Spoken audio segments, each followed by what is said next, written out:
Here's another show you can enjoy in the True Story FM family of entertainment podcasts. Hey, Pete, ever wonder what Steven Spielberg's favorite film is? You know, Andy, I've heard he loves classics like Lawrence of Arabia, Meet Me in St. Louis. Imagine chatting with him about why those films resonate with him so much. That's exactly what we do on our podcast, Movies We Like. We've had incredible guests like actress Dee Wallace, cinematographer Eric Messerschmidt, director Steve Miner, and former Disney animators Tom and Tony Bancroft. They share their favorite films and the impact they've had on their careers, offering fascinating insights into the craftsmanship and storytelling techniques that make these movies so special. If you're curious about the magic behind the scenes, subscribe to Movies We Like from True Story FM on your favorite podcast app. New episodes are released on the fourth Monday of each month with early access for our members. Join us on Movies We Like as we explore the movies we all like with the people who make them. And Stephen, our people will call your people. Let's make this happen, puppy. Subscribe today.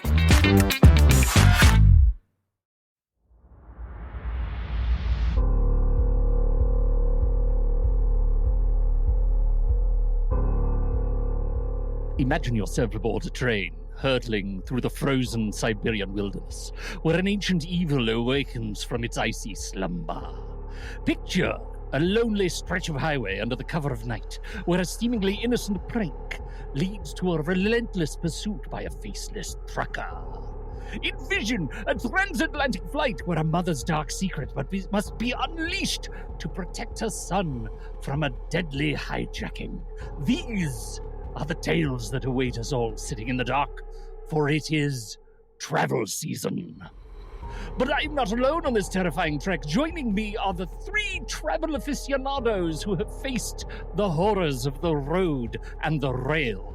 Kyle Olson, connoisseur of macabre and master of suspense. Tommy Metz III, a storyteller with a knack for unraveling the most twisted narratives. And Keenan Diaz, a scholar of the supernatural and a seeker of the sinister.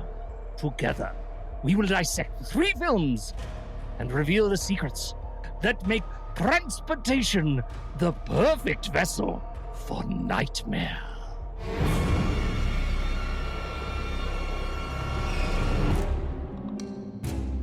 Hi, comrades. It is a treat to see you this sitting in the dark for the great travel month of August. I really wanted to do vacation horror, as you might remember from our last session together. I had this idea for vacation horror, and you know what? Here was my principal problem. I didn't care for it. It turns out I started looking for it, and there wasn't enough vacation in the vacation horror. And so I ended up doing travel season, and once I started looking at just general horror on the road, it became a planes, trains, and automobiles show. Yeah, and perfect. That's what I bring you. We are talking about three films, one each, a plane, a train, and an automobile. We start with Horror Express, 1972. I Have Reasons. We then move into Joyride, 2001, not a horror movie, and Blood Red Sky, 2021, a movie that actually does earn its place on this show tonight. Tell me what you think about when you think about horror and transportation. Is there anything that strikes you, just in terms of opening statements, anything that strikes you that makes things scary when they're on the road? Tom? I would like to say it's the exact opposite of another episode that you took us on, which was home invasion. Meaning home invasion, you've got all of your barriers up, you know where everything is at your disposal, ready to protect you from the world, and then the world says, nope. This instead is the opposite, where you are without any of your normal routine, everything is upended, and as a result, everything seems scarier than it is, or maybe even hurts your ability to see how scary it is until it's too late, because all of your normal baseline defenses have been changed. I like that. When you're on the road, you're like, well, we'll get gas in Laramie. And then it turns out Laramie is 72 miles away. So good luck to you out there. Plus, I think there's that expectation of fun like when you're going away, you're going on vacation and stuff too. Like, friend of the show, Lori, had a very stressful time, and then finally got on vacation. And 10 minutes away from the airport, they were rear-ended, and it was like, it's terrible already. But then you're on vacation and you have a car accident. That's just cruel. Like, that's what you forget is like the world doesn't know you're on vacation. You're just Right. out in life. So it's an extra level of pain that because you expect something to be good. Obviously, he did not. On the joyride, they had a very different expectation of what this road trip was going to be before it ended up as. There's something about the idea. I really like the idea of looking at, being on the road as having just a different bent of the the sort of isolation of the home invasion, because even though you're out on the open road, even though you're on a train, even though you're on a plane, like you're completely out of control of your environment to different extents, obviously, but you have to travel through these remote areas, and the terrain is unfamiliar, and that in and of itself can be horrifying before you introduce faceless murder truckers. A question for the field before we dive into the movies specifically: what do you think is the scariest mode of transportation? And it doesn't have to be one that we've talked about tonight. What for you is the most frightening mode of transportation? This is not a quiz. I genuinely want to know. Like a Titan submersible? Is that what you mean? Tiny. Yikes. That was not on my list, and now it is my entire list. It is all the list. Well, no, I have a serious fear of flying, and I have to fly a lot now. My boyfriend and I are permanent long distance, and across the country, so I fly a lot now. The fear does not really go away. It just sort of, I don't know what it is, gets compartmentalized, I suppose. Seeing the underside of an airplane and seeing an airplane deconstructed, and seeing things I never could have even imagined in my greatest nightmares about what could happen in an airplane in some of these is real horror. Well, I'm so sorry. For me, it's big water. Not a fan of big water. I think you and I both have a similar traumatic experience from Creepshow 2. But anything that like you're on the ocean and like you can't see anything, the open water stuff at all. Yeah, that, for me, that's the worst. So big cruise fan. I take it. You love the cruises. No, right. Tommy, what's your nightmare escape for transportation? I don't know if it counts as transportation because I'm not afraid of air travel. But at one point when I was in college, I did try out they were doing what's it called? Auditions for both Real World and Road Rules at the same time. And I wrote in my fill out thing of like, I will never jump out of a plane. Like, I will throw you out. I will throw the entire crew out of a plane before I ever jump out of a plane. And I think they told the Great Race. What's that called? The Amazing Race. Great American Race. The Great American Mouse Race. Because I think like falling through the sky, even though I love roller coasters, just that free fall thing sounds like the worst. I guess I agree with you insofar as I don't know a lot of people that use the act of jumping out of a plane as a mode of transportation. Yeah, it's not really A to B. There's not a Google map for A to B. All right. I was thinking about it. I think mine is probably this. I don't know. Maybe this is a weird one. Besides the fact that you've already mentioned big water, I'm not crazy about that. I've got an intermittent kind of love-hate relationship with flying, but I'm usually okay these days. Subways. I don't care for the subway. Interesting. And weirdly, I can handle the L. Like I can handle the above ground thing. It's when we go into the tunnels that I don't care for the subway.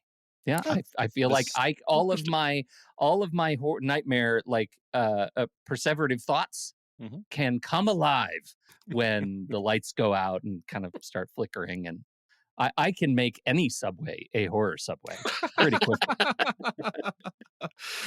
Yeah, it's a subway is fine until you start to think about how this all came about and like where you are and all the details Yeah. of it. But you're under what river now, and how far down deep, stop it, and Kyle. where does the air come from? I mean, Keenan, that's Yeah. just Where does the under air what river come now from? ended the show for me.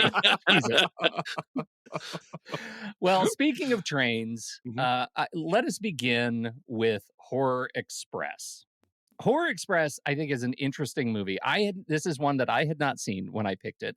One of the reasons that I picked it is because it is one of the adaptations of the same book that was the source material for The Thing. And so you can kind of feel there's a vibe. What's the name of it, though? It's got a funny name, like, who is that? Yeah. What's the original name of the book? It is Goes there? Who Goes There, and it's from What that by mean? John W. Do it now. John W. Campbell wrote the 1938 novella Who Goes There, and that became source material for a number of properties, and this is one of them. So it's the story of a British anthropologist. He's going back to Europe by the Trans-Siberian Express from Shanghai to Moscow. He discovered a primitive humanoid in Manchuria, in a cave in Manchuria. It's a real classic. And he's looking for the missing link in human evolution, and things go awry on this train. The cast is pretty stacked. The fact that we have Christopher Lee and Peter Cushing and Natch Telly Savalas, it's fascinating. I just like the fact that Christopher Lee and Peter Cushing went from this and ended up in the Star Wars universe together. That's delightful. What's your let's begin with Axes to Grind. Initial thoughts and problems with this movie. Remember, it's a classic. No axes except for the Amazon splash screens that sort of ruin what's going on and all of that. So I need to get better about not reading those on this show. But that's two of my axes this week. Oh, I believe it. Okay. I have a very specific nitpicky, but I'm a basic bitch about it. That's nitpicky. This is a creature, spoiler alert, that collects skills as it goes on and on. There's a felt like an extended sequence where it's hovering over maybe killing children. And it's like, what skills, like hopscotch? What skills are you going? Like, I know how to lockpick. I know how to make a spaceship. I also want to maybe poop my pants in public. I didn't understand why that was going to get it to the finish line, but that's so nitpicky. Yeah. Also, was there a train involved? I didn't know if there were ever any exterior shots of trains standing by. Spoiler alert, I wasn't the biggest fan of this movie, but to liven things up, every time we cut to the outside of the train in very MST3K fashion, every time I went, how do you stop this crazy thing? And I ended up saying it 15,000 times. That's good. That's good. Kyle? I don't really have any axes to grind. Like I was sort of at the start, I was kind of like, oh God, what is Pete making us watch? Yeah, me too. I had the point I was halfway through and I had to stop and do parenting and stuff too. And I was talking to my 16-year-old. I'm like, I don't get this at all. Like, it's 2 million years old, but it can pick a lock. What is that about? Yeah. But then finally, when they reveal the whole thing, I was like, this is actually really brilliant. Like that, when it finally is explained what the creature is and sort of all the stuff and the looking at the blood in the eye and all this stuff. I mean, like, I was like, after that, I was like, this is just a stack of fantastic ideas, and then $3 to make it. And then also Kojak. So who's Cossack, baby? That's the own goal of the movie. I can handle low budget movies. I can handle all of the cuts to exterior, very proudly filmed and repeated train shots. But the having Telly Savalas as a Cossack in this movie is unfortunately comedy gold, and it just doesn't fly. But luckily, he doesn't show up until kind of late in the film, and by then I'm in the universe. Like, I'm okay with it. I think Kyle, you are right on that this is a stack of great ideas. And it's a movie that I found myself thinking I would see a remake of this. I would see this. I mean, I know that you could say it's The Thing, but not the same way. The Thing is not this movie. And I find that an interesting thing, where paths diverge on these adaptations. The What is it? What do you think it is about I guess I should presuppose that, let's assume they wanted us to be scared on the train. I I I'll found allow it. there were points that I found it was potentially scary on the train. Um, from time to time when they were evaluating the box and going into the box, those kind of jumpy things I found those scary. But how do you feel that they use the fact that we're on the train together to heighten the tension and become frightening? Did any of that work for you? What'd you see?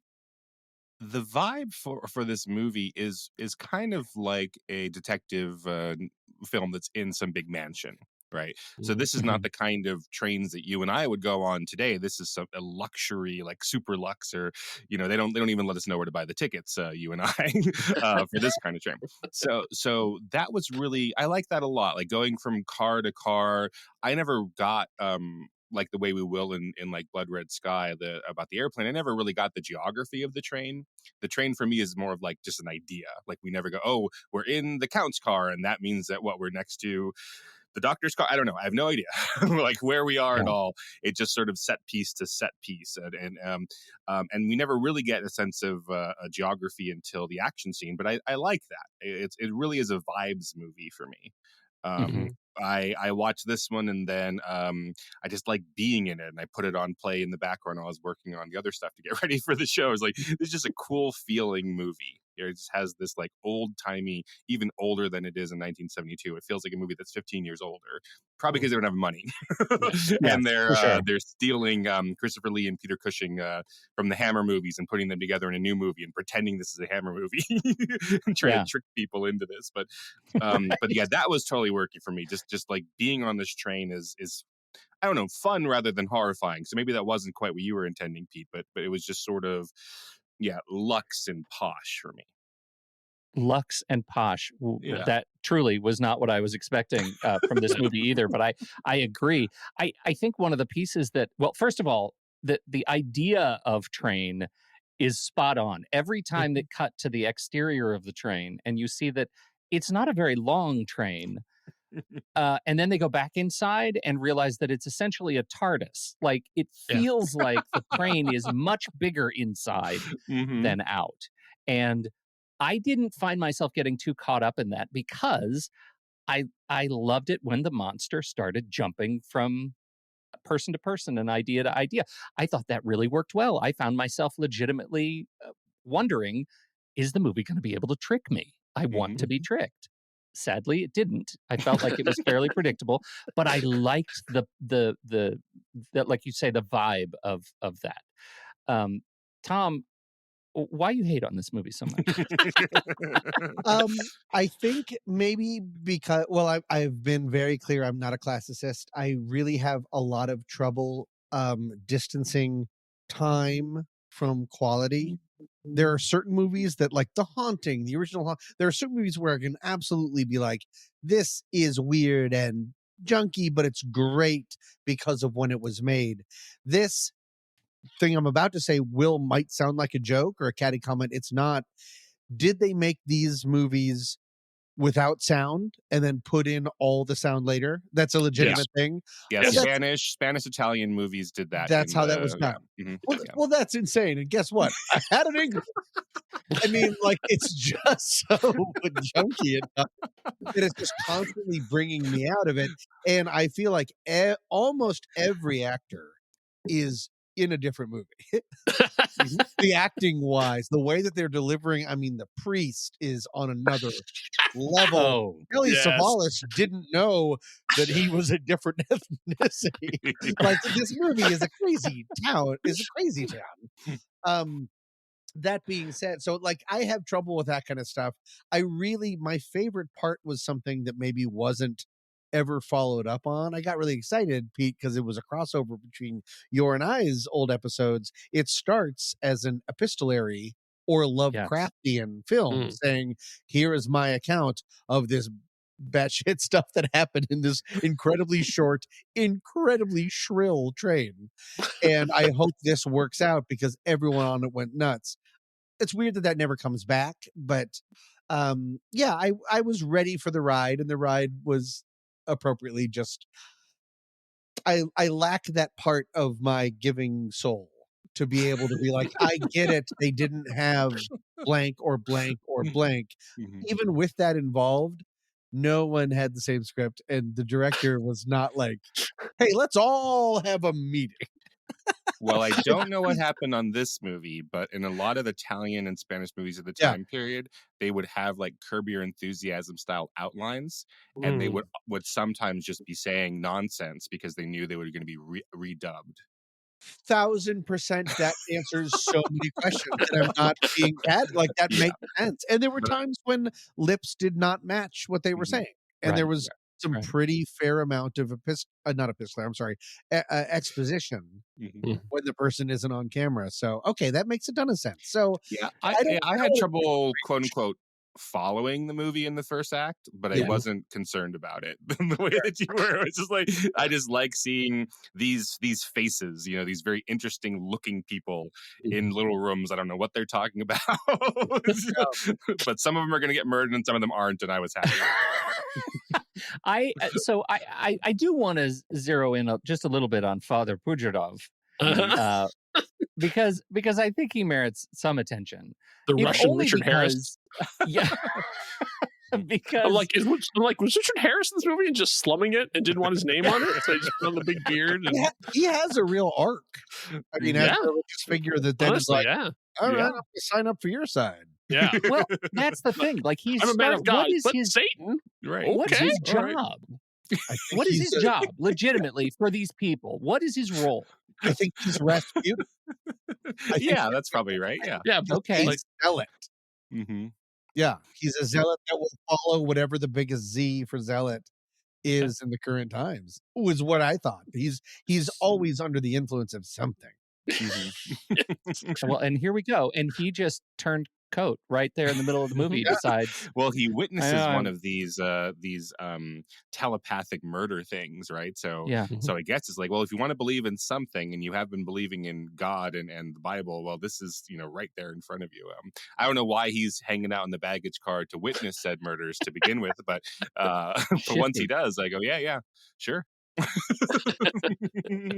Yeah, the greatest proof anyone had up to that point was weird chalk. So maybe, maybe you want to be like, that guy's looking at everybody and everybody's bleeding ketchup. So let's think about hitching up with that weird wagon. Yeah. But also, like, they have this scientist who finds apparently the missing link. To him, it's essentially a mummy. But then, you know, obviously it's a piece of beef jerky at that point. But like, so immediately what you want to do is buy the biggest, most expensive box you can and cover it with the most powerful chains. Like, at no point does he suspect there's anything weird going on with this. He's just like, this is an important discovery. But like, why? Why are you locking up the meat? Well, locking up the meat in such a way, the way I took it was he wanted to protect the meat from the essentially Belloc, who his other the other explorer who he didn't want to see it. But the industrial locks were not great. There was nothing great about the locks and chains that they used to protect said meat. And I think it might have been easier to use, I don't know, twine. Because it's just as easy to get into, and twine actually might have just rubbed their fingers raw more dastardly. I think more dangerously. So, there were issues. There were issues in the movie, but I would say that my time with it, having never seen it, was generally positive. This was not it was a funny movie because of all the things we've talked about, but the ideas were solid, and I enjoyed my time with it. And I kind of get this idea of the train. Who was it who said, you know, all the people on the train went crazy? at the end of the movie, right, that he brings back the people as zombies that were on the train. Everybody goes crazy.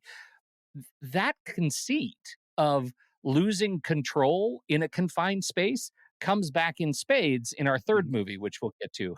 There's no such problem with that in our second. But I want to just kind of put a pin in that because it's interesting that we have, that's one of the constituent elements of these confined travel spaces that I think make them scary. So I think that was a really, really good moment too, because like I thought the movie had sort of played all of its cards, and also then it was because it was always just a guy, like it's just going from person to person, just a guy. Then all of a sudden it's like, oh, also I can do this, and you go, oh, of course you can, yeah, sure. I love that point because the film does. Whoever said like it's so many kind of ripped off or different ideas, but it is a train full of them. It is when it could have gone to bed, it got more ambitious, which is very exciting. I've been dunking on the movie a lot, but it could have. It did the same thing 19 times, but then it had a 20th. That's exciting. Yeah. Yes. Yeah. Well, what's interesting to me is when you see these telepathic murders, they're from like the killer's point of view. And they could have gotten repetitive, but something about them, maybe again, just how well cast these faces are, seeing the same thing happen to 3 or you said 19, you're not far off. It probably is something like that. Right. But each time I did have this like, ew sort of response, not a huge but a little bit enough, 19 times, so I wasn't getting tired of that, to my surprise. There's something very relatable and maybe more horrific than of just turning eyes white, of just having blood from eyes, keeping it so humanistic. If they had burned up every time, that weirdly, maybe to Keenan's point, would have gotten repetitive and dumb, but instead making it so relatable, but with one enormous change, makes it more identifiable, maybe. Yeah. I have a question for Keenan specifically. You are the youngest of us. Do you know who Telly Savalas is? Oh. I mean, I know do I know who Telly Savalas is? Yeah, for the record, he has not answered the question. because I was trying to think of his catchphrase and say it back to you and be clever. But I love you, who baby. loves you, baby? Loves you, baby. There you Love you, baby. Or Diners Club. Right. No, I know who Telly Savalas is, and they usually cast him when he was in a movie star. They would cast him in these crazy roles, where like in The Dirty Dozen, and he would go crazy and start killing the wrong side and all this stuff. So he sort of has that role here of like he gets the upper hand. You're like, oh, maybe someone's gonna actually do this. He's like, oh, I'll just kill everybody. Just I'll stab you myself. Yeah, I imagine that they it does feel a little bit like they didn't really tell him what the movie was until he showed up, and they're like, "Do you have a Russian accent, Telly?" And he's like, "I'll do. You're gonna get what I get you." Right? It's the full Savalas. Give me the robe and a shirt that opens appropriately, appropriately, and then I'm just gonna lay down in this stall that happens to be in our part of like you're gonna come out of this stall. Hey, there's a broad in there, right? No, this is like a police station. I bet there's a broad in there. Gotta be a broad in there. Would you be willing to do a bit with me? Who? You too. Yeah. Tommy. Will you do a bit with me? Is it Telly Savalas talking to Rodney Dangerfield? No, because I think I only have one impression. I'd say I want to do like essentially what is a deleted scene from this movie. Oh, so we're going to be about an hour into the movie. Yeah. The conductor is dead. You're the assistant conductor, and I'm the radio operator. And we've just sent for help, and I'm coming back with the response.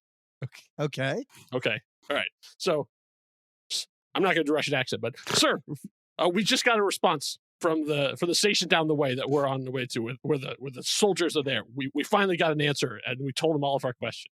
Is there a chance that the tracks just lead to a cliff? That was the other problem that I had. Why was that one of the stops? I know I'm not helping you, comrade. You're Kyle, not helping my bit. All right. So I'm gonna read you the message that we just got sent to us from the people who are going to help us, and it says, Captain Kazan knows that a horse has 4 legs. He knows that a murderer has 2 arms, but still the devil must be afraid of one honest Cossack. That's not helpful at all. I wrote that down like, what? Like, I missed that. What? That's amazing. That honestly, like he says, because he literally says in the movie, I want you to take this message down. Like, this is what I'm going to... Some guy had to go to a telegraph and type. He knows that a murderer has 2 arms. And like, the train, like, is that? Repeat message, please. I'm sorry. I know this looks bad on me. People are dead. What are you talking about? We're at this moment, right? And I don't want to make too much of it. Like, I'm not trying to say the movie is some really cool, thought out masterpiece, and there's really things, but like that ending moment that Tommy and Kyle have acted out. Right. Well, like, so on top of everything, on top of there being telepathic monkey aliens on board and all of this, and then the Cossacks are versus the peasants and all of this, like, you're on this train, I think, to the heart of why trains are scary to us. And then whether they are saved or not is based not on anybody who's on the train. It's based on people at a station, whether they get the right message or not at the last minute. And either we're all going to die or we're not, based on 1906 technology that's not in any of our hands. So that's scary about a train. That is scary. I think that is a notable inclusion in the conversation, because that it's out yet another thing that's totally out of our control. Right. And it's a through line for all 3 movies. Mm-hmm. It's reaching out to stable people that are on the ground, figuratively or not, to try to put things back in order. Mm-hmm. While everything else is moving 1,000 miles an hour. They fail. Right. Through all these things. Every time they reach out to any type of authority thing in all 3 of these movies, things just get worse. Yeah. It's been fake news from the beginning, you guys. Nobody believes anything. Let us please turn our attention to Joyride, 2001, director John Dahl, written by Clay Tarver and J.J. Mystery Box Abrams. And you say this is not a horror film. Would you call it a terror film, like a thriller? I'd call it a thriller. I'd call it more of a thriller. It just didn't feel like, I don't know. I don't know. How wrong am I? I would count it as a horror movie. Yeah. I would. Would you? Yeah, I think so. I don't know. Correct. Yeah, I don't know how much time we have to try to piece out the difference between a thriller and a horror. I mean, they're on some kind of spectrum somewhere. But yeah, I would. There are moments that are horrifying. So I don't know. I would definitely say them as horrifying as opposed to terrifying. Because when you put Ted Levine's voice, as a disembodied monster, to me that's a horror movie.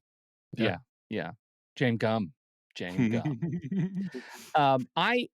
the movie stars Paul Walker, Steve Zahn, Lily Sobieski, as you mentioned, Ted Levine.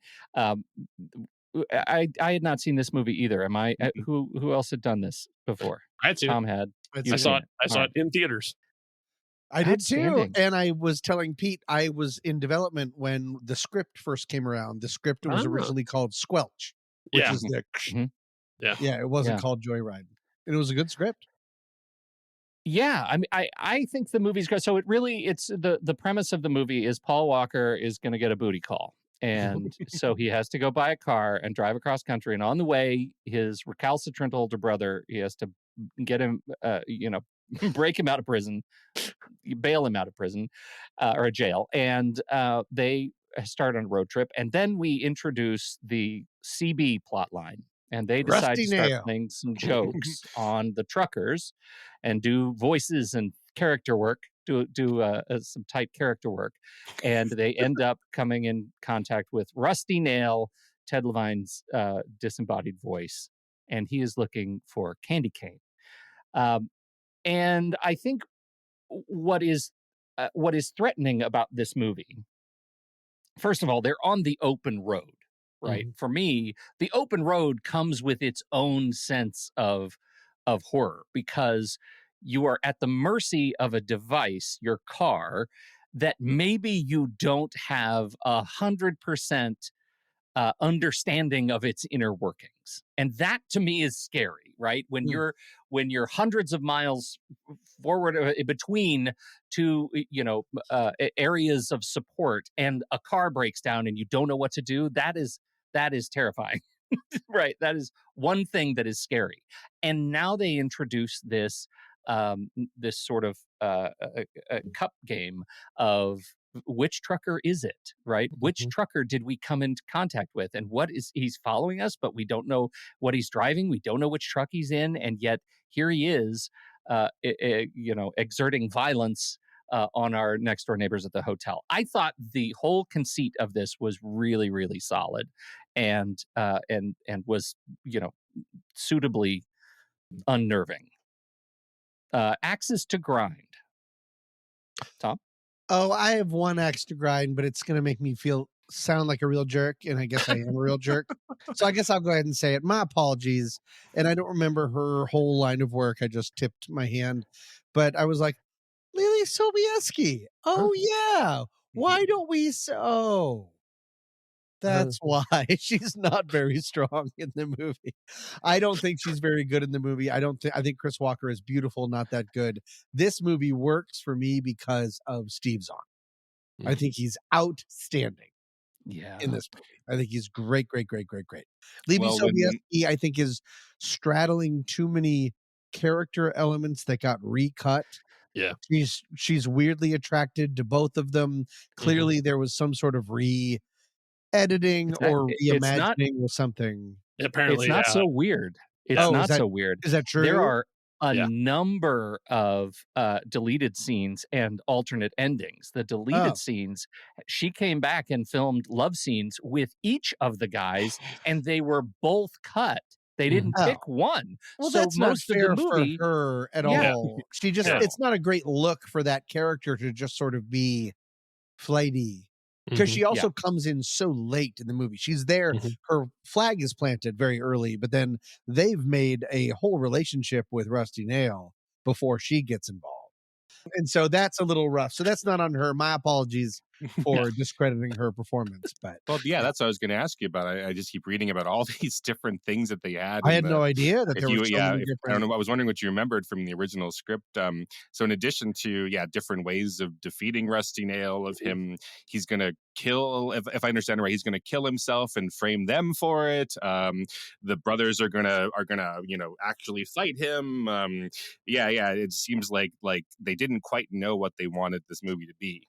I could be wrong. If I remember correctly, it was much more like Duel, where they outwit the driver and he drives himself to his own death. All right. I believe, but it was so long ago, I can't remember. But there was the fact that there was like a Joyride 2 and 3. I remember hearing about that and being like, oh, that's definitely different. It was a done deal. Yeah, I think there was 4 endings that they actually shot, and all of them, Rusty Nail died. Yep. Yeah, okay. So I'm not crazy. Yeah. Do you remember if in that original script if they gave any personality choices to anybody except for Steve Zahn? Because there's like literally nothing for the Walker or Sobieski characters. What a brave choice for me just 5 minutes ago to have been like, Steve Zahn's a real standout. He's the only person who was allowed to act on screen. I know. My apologies. Yeah, you're right. Do you know the Qui-Gon Jinn test? This is what my students have taught me. Oh, no. So Qui-Gon Jinn, major character from the Star Wars prequels, right? Can you just tell me what Qui-Gon Jinn is like without telling me his job, what he wears, or his relationship to other characters? Oh, so it's kind of like a Bechdel test. It's a little bit like that, yeah. So it's like, oh, well, he's Anakin's mentor. Well, that's not what he's like. Oh, he wears a long. That's not what he's like. Sure. That kind of thing. So there isn't really anything there except for what they do in this. So I wonder if that's cut out, because I mean, I imagine that they would want to have some kind of character traits, but once we get like some of the other movies we watch on the show, once we get into the actual thick of it, where it's like there's the monsters after you, it's very, very skillful. John Dahl is a really good director with cat and mouse and you getting tricked and you think you're ahead of the game, and a lot of his other movies are like that, and this is really, really strong. would the movie have been different with Tobey Maguire and Steve Zahn? And I ask because all due respect to Walker. Oh, sorry, you have more? Yeah, okay. Yes. All due respect to Paul Walker. I think Paul Walker is Paul Walker in every movie that I 100%. Except for one, Running Scared.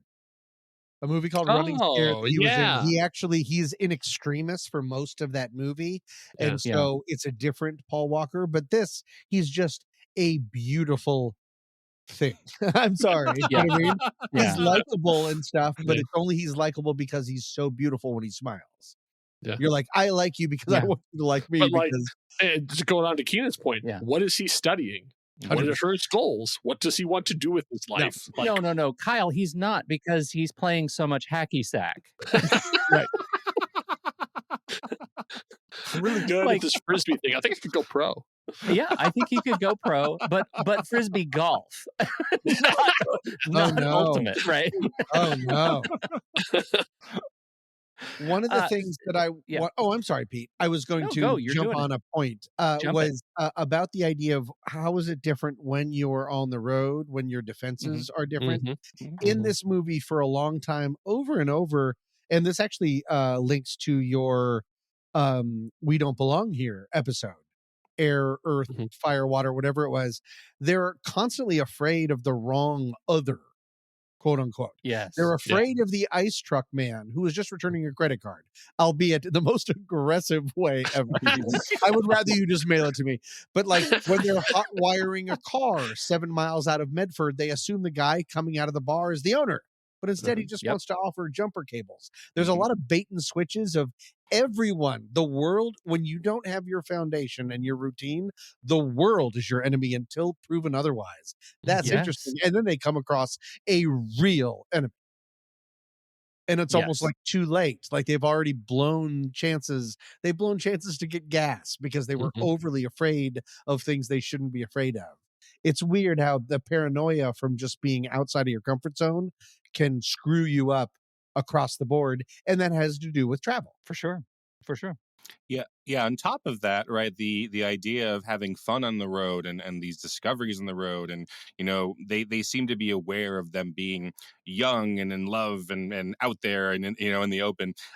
So they think that they've outrun Rusty Nail. They think they've gotten that, and they go and pick up Venom, Lily Sobieski's character, and that sequence there where it's another montage of us back on the road, etc., is actually really effective. We kind of know that it's not over, right? And there's because it's a movie. We're just doing this outside of the window. Like we're on a road trip trope.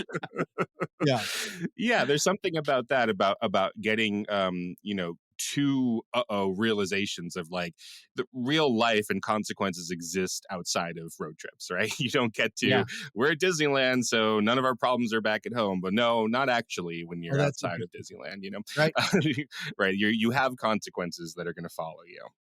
Well, and what's interesting about that whole conceit you got me thinking about, Keenan, is part of the reason that vacationing is fun and titillating in a way is because we know there are some risks, and those are balanced by the excitement of the whole vibe that goes with like what happens in Vegas stays in Vegas, right?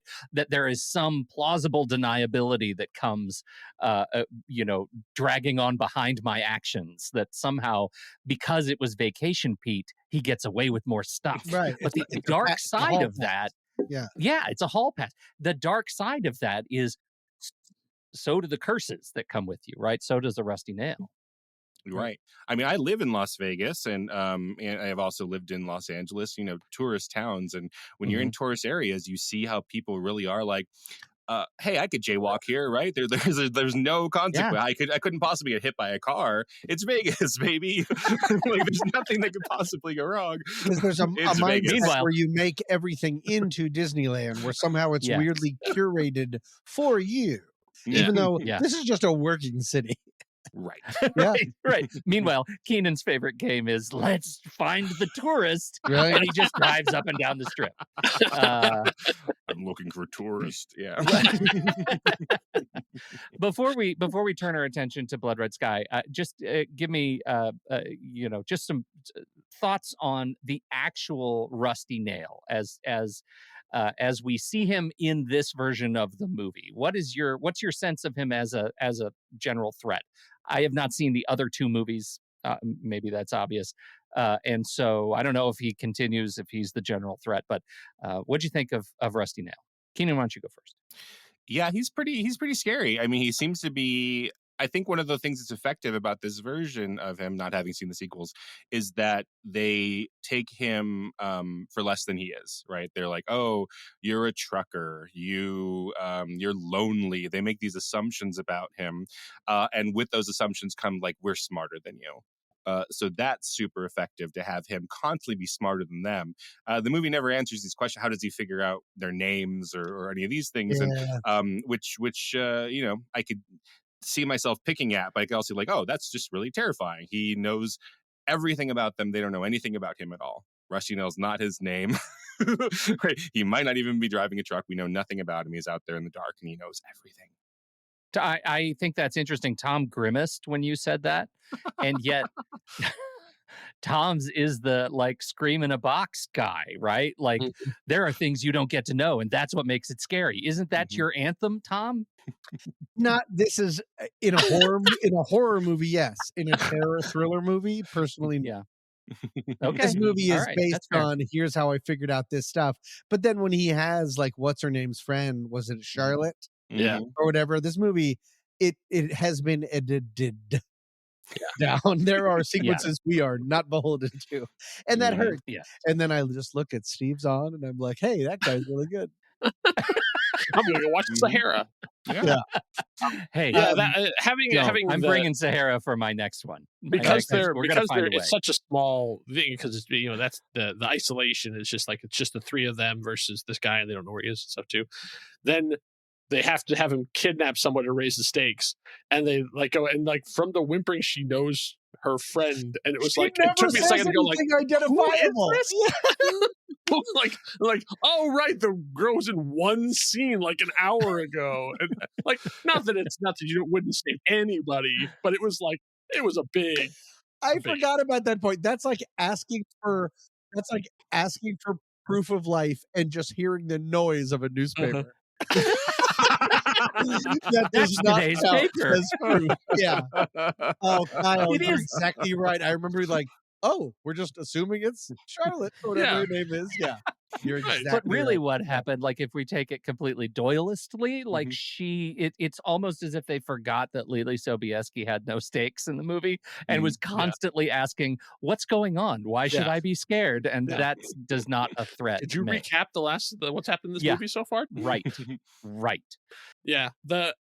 So I think for Rusty Nail's stuff, I think the mystery works really well of like, how does he know that? I actually read a couple reviews of it, and one from a fairly recent, like from a horror podcast guy, and his fan theory was that Rusty Nail had rigged the CB so it was transmitting all the time, so he was listening in on them, and like it's just a fan theory, but I was like, I'll take it, like that actually like tracks for me. That. I like it too. And then I sure wish it was in the story. And then I read Roger Ebert's review, and he actually really liked the movie. But he had his main problem with it was sort of my main problem with it is that whenever it gets to Hollywood, that's when it sort of falls apart. And for me, that's the cornfield. Like all the terror and the paranoia and all this stuff is great. And then it's a truck in a cornfield, and they're all shoulder to shoulder running straight away from it. There's three of you. If you go different directions, he can't get you all. Also, trucks, notoriously not good for turning quickly. You could just get on the back of the truck, and you'd be fine. Fine. I thought about that the whole time. Just jump on the back of the truck. There's three of you. Like if he finds one, there's two of you who could be doing anything, coming in the thing and. That I was like, this is the Hollywood version of this will be terrifying, but no, it just makes the characters look really, really stupid. It does sound like for the last 15 minutes you've been sharpening that particular axe, just waiting to drop it. I've had it. I've been waiting. I was like, I didn't want to disrupt the conversation, but that has been on my mind that whole time. But I mean, I saw it I was a projectionist at a movie theater for about a decade, and we had this, and it played, and for whatever reason, the people in my area loved this movie. It played in our theater for like 6 months, so much so that like district office was calling, like, "What are you doing with Joyride?" Like people kept showing up for it. I don't know what to tell you. So there is something about it that still works. Yeah, it's a gorgeous movie as well. It really is. Yeah, especially the night stuff and just that neon. I was reading some people describing it as a noir, which it has some elements of that. Because that's probably partially because John Dahl is known for like 90s neo noir, but yeah, just gorgeous out there. Just those red colors or blue washes or whatever they're in, that when they don't know that they're in a lot of trouble, that's just really fun. Yeah. He knows how to save his budget for when it matters. Like there's a lot of poor man's process that works pretty well in driving scenes. And then the first time that truck breaks through the ice truck, you're like, I didn't know I was watching this movie. Like, was there ever a point before then you were like, oh, this movie has some money left, let's go. And then there's the motel scene later. Like, it's pretty exciting. It's thrilling. And then it's got a couple legitimate set pieces, which are huge. And before we move to the sky, shout out to Jim Beaver. Whenever Jim Beaver shows up in a movie, the movie automatically goes up 25%. Who's Jim Beaver? My apologies. Jim Beaver was from Supernatural. So shout out to all the Supernatural. Yeah. He's in. He played the one scene in the middle of the thing. He's the one like, this is the Western, get out of my town kind of stuff. He's in The Boys right now. Oh, is he? Okay. Yeah. I'm not caught up on it, but like I've met him in person. He is a class act. And also he is like he's way not what you'd expect, because he's a professional writer. Like he's directed, like he's a Renaissance man. He's just known for one character on one show that ran for like 15 seasons. I gotta be honest, I assume when I wasn't watching him, he was on a porch. He definitely has that kind of guy. If you ever hear him interviewed, he's like a really. I think he has like his doctorate in literature or something. I mean, he's like Peter Weller, where you kind of go, whoa, right? Yeah, his credits are legit stunning. His dream. It's long. Yeah, he's like Patrick Fabian levels of. Right. Well, I'll just put a fork in this one. I think I'm glad the movie exists, and in spite of some funky things, I had a great time with it on a first watch. I thought it was great. Now, I have been nervous about bringing this film to you because this is the one that I had seen before, and I'm just very excited, angsty to know if you actually liked it as I did. We're talking about Blood Red Sky, directed by Peter Thorwarth and written by Peter Thorwarth and Stephen Holtz. And what did you think? Who wants to go first? I'll hide. I'll 100% go first real quick, just because I was making funny faces. Why don't more people know about this movie? This is a pure example of why I'm so lucky and honored to be a part of this podcast, because I never have heard of this movie. I don't like vampires, and I thought this movie was awesome. It's got, of course, everything has some problems. I thought it was so confidently directed, so well done. The acting is great. It looks great every time that they stay inside the plane. And I was just like, why isn't this more of a thing? Is it because it's already being remade? It's like REC, it's Wreck, but in a plane, but with the beautiful things where it's not found footage. I was blown away. I don't know what I thought it would be, but I loved this movie. I thought it was so, so cool.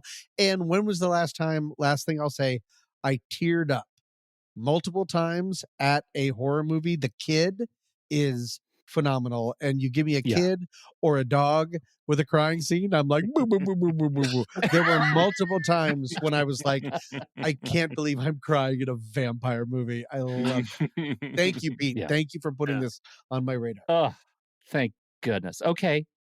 I've got one. That's one. That's 1 of 3. Kyle. So let's do Keenan next. I thank you, Pete, even though I'm not as crazy about the movie as Tommy. I thank you. I had not heard of this movie. I have not seen a lot of German movies that are not like typically the German movies that come into America and then get in front of a film professor are art films. So I had no idea what genre films look like in Germany, and I watched this one like, oh, German people, they're just like us. Just a masculine American diehard on a thing with another thing. Yep. So I think there's a lot to like about this. I'm not as crazy about it as Tommy, so I don't. Sure. Okay. All right. Kyle? I only wanted to go last because you and I have talked about this movie before. We were on Saturday Matinee when it came out. And so we both expressed our love for it. Yes, I saw this when I saw it. It was coming out, marked it on my calendar, and then like the day of, I streamed it, and I was actually absolutely blown away. Like it's one of those great ideas. I just love when a really stupid, simple idea, vampire on a plane. I'm like, oh, okay, you've got my interest. Yeah. And then it turns out there's a whole lot more to it. And I couldn't agree with you more about Tommy. Like that kid is astounding. Like watching him go through, even though he's being a kid through the whole thing, so you're kind of annoyed, but like, oh, why aren't you listening? Why aren't you doing what you're told? But like that look of horror on his face at the end when his mom has gone full feral. Ugh. And like she's shoving him away because she knows she can't shoving him like away when they're turning towards. Yeah, no, the look on his face is just like so just pure betrayal and like I think it's terrific. So I'm assuming we don't have any major axes to grind. My only axe is, what is their plan? Like that's what I was gonna say. Yeah. The terrorist plan. Yeah. What is the terrorist plan exactly? I kind of like that it's. Oh, wait. Does oblique mean hard to see or easy to see? I always get that wrong. Hard to see. Yeah. It's oblique. There's given two different options. They're trying to affect the stock market, or it has to do with trying to influence an election. When something is so Muslim and 9/11 drenched or terrorism drenched, I kind of like not knowing exactly what it is, or that it's kind of a Die Hard 1, Die Hard 2. It's just about money thing. That whatever they're doing, they're just exceptional thieves. There's something kind of cool about that instead of, I don't know. I was fine with it. Die Hard 3 is about that as well, Tommy, was my I was going to interrupt you. You were. Okay. Die Hard 3, it turns out they're thieves as well, yes. Yeah. They're always the one where it's his brother? Yes. Yeah. Oh, okay, got it. Yeah. The sleight of hand that this movie pulls, though, if you don't go into it spoiled, which is impossible, unfortunately, in the world of Netflix, wherever I watched it, there were the amount of monsters I was shown. Like I pressed resume film and another monster was like, are you sure you want to resume? Like I would have loved to gone into this movie blind because it's kind of like a really better version of like From Dusk Till Dawn. Of like, I would not have seen the turn coming. I saw her as sick, not sick for blood munchies. Yeah. I think the movie does a great job of leaning into it. The doctor idea, like going to a clinic, the kid says there's a doctor, like they keep planting these particular seeds such that when it becomes a hijacking movie, I'm into it for the hijacking movie. And I'm worried 100%. About her because her life is threatened because she's sick. She's really sick. What are we going to do? And I sort of went into it the second time. I'm like, okay, I know sort of what the beats of this are. So I'm going to watch it like filmmaking perspective. So I sort of pushed myself back a little bit and tried to shut off that part of like, that I didn't know she was a vampire kind of thing. And it really, really works when you don't know. Because like the first time you see her as she's already talked to the doctor, you're like, okay, she's sick. And then she goes into the bathroom to take her medicine and it looks like she's getting high. Right. Because like she has this euphoric look on her face. I'm like, oh, she's also like a junkie or something. Like, but she's also a mom. Like you're sort of like so into like, oh man, this is a troubled woman and stuff too. And by the time the fangs come out, you're like, oh man. And so it's the Terminator 2 thing. If you don't know, it's great. Right. And sort of waiting for the turn is sort of like, okay, can we get to the vampire stuff now? And it detracts. I just wish I hadn't seen that. Right. It was it's impossible not to see. Yeah. That's such a But it makes you in real time. Then while I was waiting for the monsters to show up, I was like, well, let's think about some of the decisions. Oh, that's why she sent her kid. That's why he's in charge of the things while she's in a motel room with all of the drapes. I was like, why is this? Why is this? I get it. It's cool. It's kind of like watching The Sixth Sense after you've already read the script. It's still fun. Yeah. Because you can see the mechanics and the little clues and Easter eggs that you've been given that seem normal, just weird, which is, yeah. Tom, question for you Oh, no. as a former educator on this show. What is your sense of this movie's Book of the Vampire? Oh. Well, it's the Book of the Vampire, by definition, is split up into chapters that are given throughout the movie. It's whenever she's sort of in a place of riposte, is that a word? In a place of pausing, whether she's so hurt or not, you learn about kind of what happened to her husband off screen, and then learning about what happened to her and how she met this doctor, that kind of stuff. So it's pretty, I actually kind of like the dad of the vampire that she killed, not really knowing what vampires were. Right. It's fairly oblique, because I got that word. It's not overly done, which is cool, but it does spell out the reason, and to give the idea of not, here's how it works, here's all the stuff, but instead stop the spread. Stop the spread, stop the spread. It puts an interesting morality and resistance to vampirism for the movie throughout for her in an interesting way. And I was kind of turned on. Again, I'm not a vampire person. I liked that this movie, it treated vampirism kind of like between the 28 Days Later rage virus, but then also like more controlled. There was an animalistic pecking order between them, which was very I Am Legend. And there was a real progression of, you get worse and worse. You don't become more desiccated like The Walking Dead. You lose more and more of yourself. I found that kind of progressively fascinating in a way that I've lost interest in vampire movies from jump, because they say it's this, see at the end. I realize I just mixed zombies with vampires. My apologies. But isn't this movie kind of intentional? Oh, yeah, it's sort of. I thought you meant that. Yeah. So as much as you don't like vampires, I love them. Right. So I watch every single version. So I like seeing the differences of like, okay, is sunlight still a thing? Is garlic still a thing? Like all that. Right. I'm always interested in seeing that. My Book of the Vampire. I'm like taking notes in my Book of the Vampire. Sure. But most vampire things, and that's just broad spectrum. I know there's been a lot of them, are power fantasies. You get young and beautiful forever. There's just one catch that you have to the blood of other living people, and so it's a fear of growing old. Like that's the major thing. But this takes it back to that curse of like terrible. It's a like, sickness. You're not Lestat. Like there's you're not sparkling in the sun. Like there's nothing glamorous about it. Right. Yeah. They take it all the way back to like you become a ravening monster.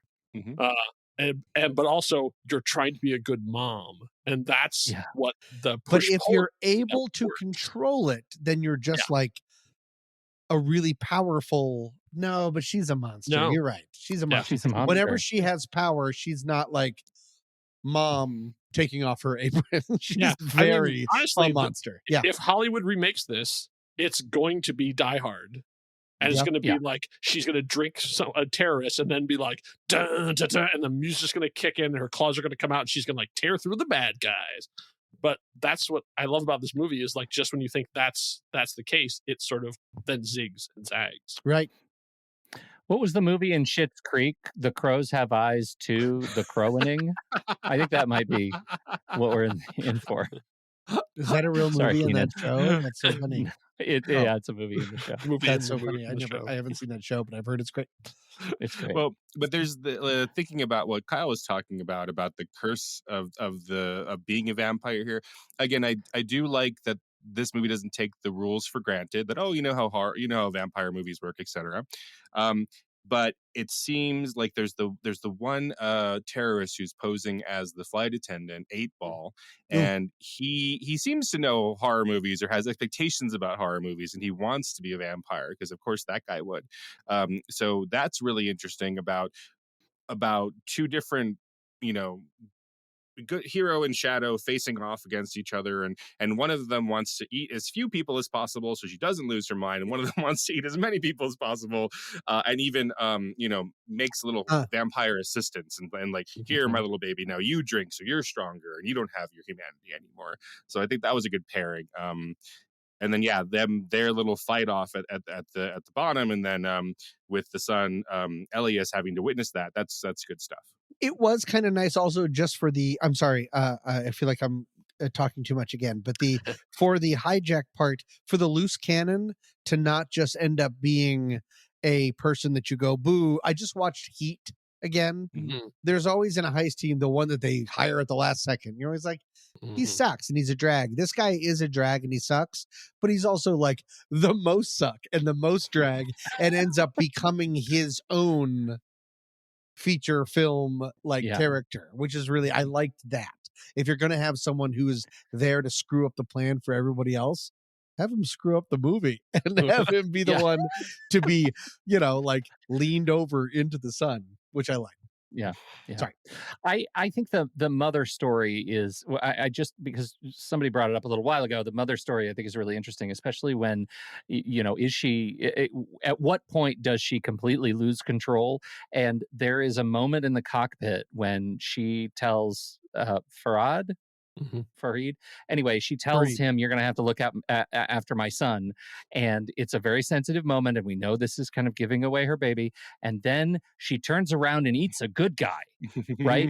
Like to give herself some, juice, some juice. And I thought that was such a perfect scene that I don't think would make it in The Crows Have Eyes too. When this movie is remade, he wasn't like a good guy. He was a reformed bad guy. He was reformed bad guy. Helpful to them at that point because he was a pilot.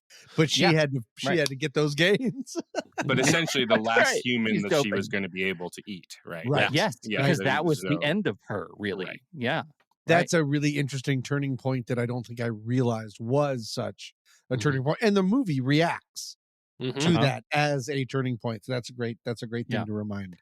Yeah, that's what I really like about this, is that there is this glorious chaos in this movie where you think you're watching one thing and now it's another thing, and it's like, okay, we're going this way, and then that guy dies. Okay, now it's this thing. I mean, it moves so fast that you never get and it really is one of the few movies where you actually I really don't know where they're gonna end this and who's going to die and who's going to live. Like, even though you think the soldiers storm in the thing and you think, well, now the day is saved, and no, it just gets worse and worse. Day is not saved. I mean, it's so that frenetic energy they kept the whole thing without being, the shaky cam annoying. Like, okay, what's happening now? Faking it. Yeah. Yes. It's not faking it. It knows where it's going because it's filmed beautifully. Yes. I love that point, Kyle. Thank you. Some really super interesting camera moves. It's a claustrophobic space, but somehow the camera is able to move in through seats.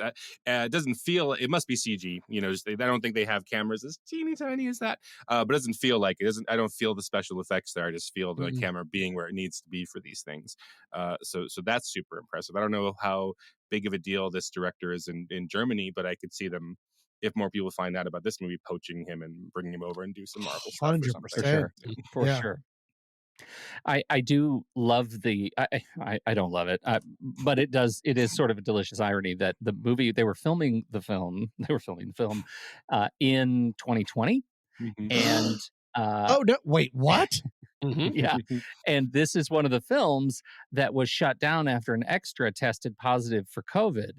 And that, on a movie like this, seems to be just putting a hat on a hat. I mean, really, you're going to have. So, as we get toward wrapping up here, I'm, maybe after we see Planes, Trains, and Automobiles, we have some thoughts on the entire concept of the journey, which I think these movies, to a differing degree, allow us to see the literal physical journey as an interesting metaphor for our characters' internal or existential journeys. And I think Blood Red Sky maybe does it the best for me, which is that she's already the ticking clock. But I'm interested if you have any sort of reflections on how the film uses travel as a metaphor for these existential crises of our characters.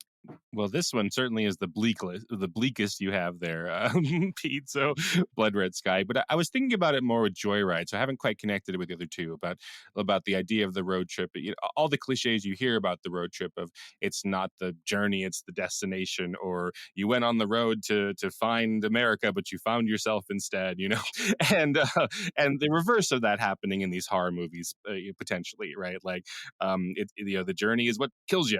The journey. You don't really find yourself. You find yourself, destroyed. So I don't know. I was thinking about that with Joyride, but couldn't quite, square that circle with the other ones. It seems like another version of just being afraid of the other, the outside, which is always such an eternal and primal idea. And at times, maybe it's just an affirmation of it's also good to go home. not always stay home, because each of these movies, people profited from one way or another from the experience. If this vampire hadn't been on this dumb plane, all of these people would have died and the wrong people would have been blamed. If they all still died. Make a note of that. If they hadn't gone on this road trip, Lily Sobieski and Walker Magoo wouldn't have finally acted on their love for each other. And then whatever happened in that weird trade movie. Like, they discovered alien life. They discovered that life exists outside of the Earth. And none of it is proven because everything's gone and is down there while we're filming that model explode. I guess I'm saying, yeah, like it's a reminder that the journey is worth it, but also it's always good to end the journey. Ending the journey is where, like, there is something maybe vaguely interesting of like, don't get lost in the vacation. That the vacation is exciting, but also is the unknown by definition. So that's fun to dabble in, but you also have to have your roots. There's something very kind of old timey American about that. Of home is where the heart is, kind of a thing. I don't know. I'll get that.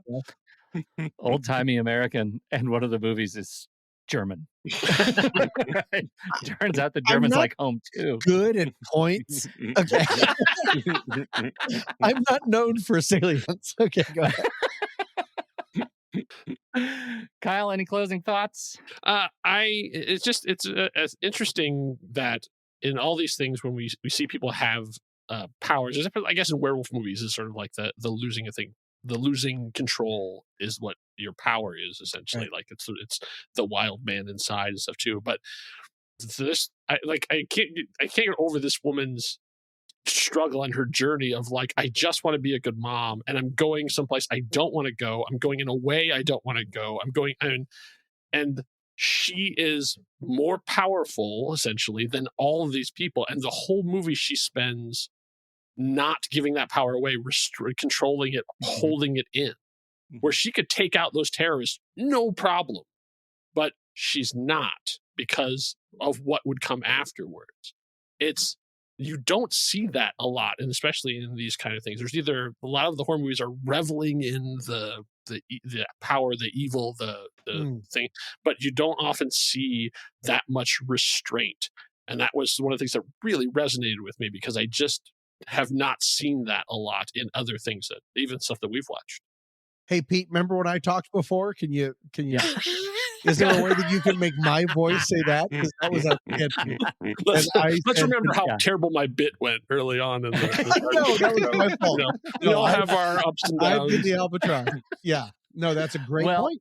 Yeah. It is. It's a great point. And I think vampire.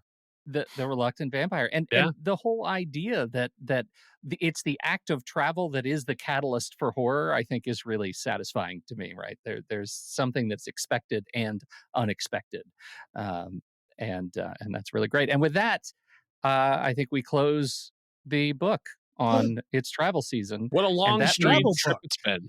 It has been. Yeah, the triptych. We're closing the triptych, and that means it's time to turn our attention to next month.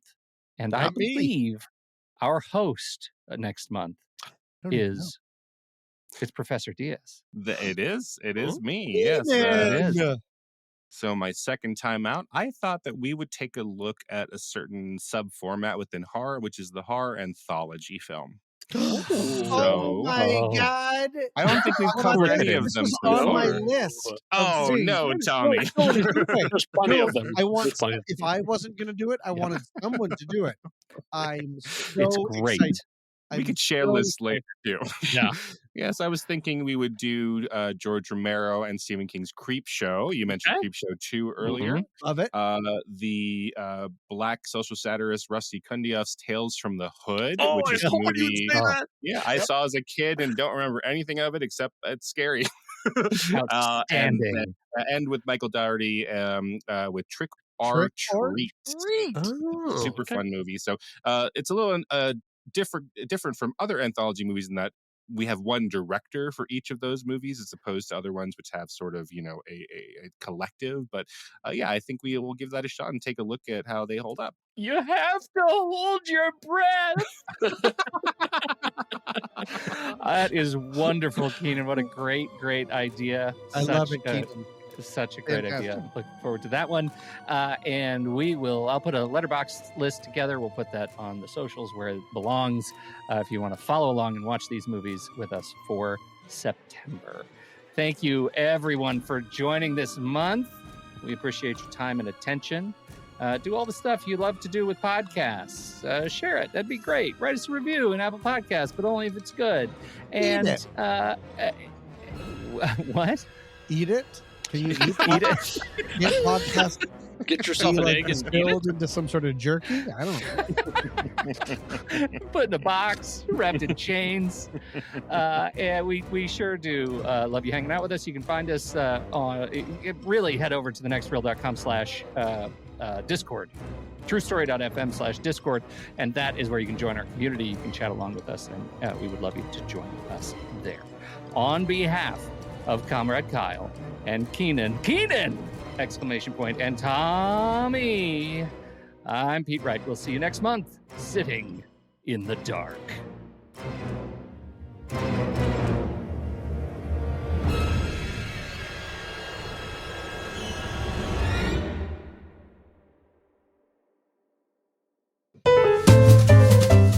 Are you tired of endlessly scrolling through streaming services? Ugh, it is such a time waster. Well, have you ever heard of Letterboxd? No, what's that? It's a platform where you can track and rate films, create watch lists. It's the perfect social network for movie lovers. That sounds amazing. It's like Film Facebook. Well, that last thing sounds dumb, but if you like the idea, say goodbye to bad movies and hello to your quintessential watch list. Are you thesaurusing right now? Just use the discount code NEXTREEL or visit thenextreel.com/letterbox to get 20% off your pro or patron membership. And that works for renewals as well. Awesome. I am definitely signing up for a patron membership today. Great. Start curating your movie collection with Letterboxd.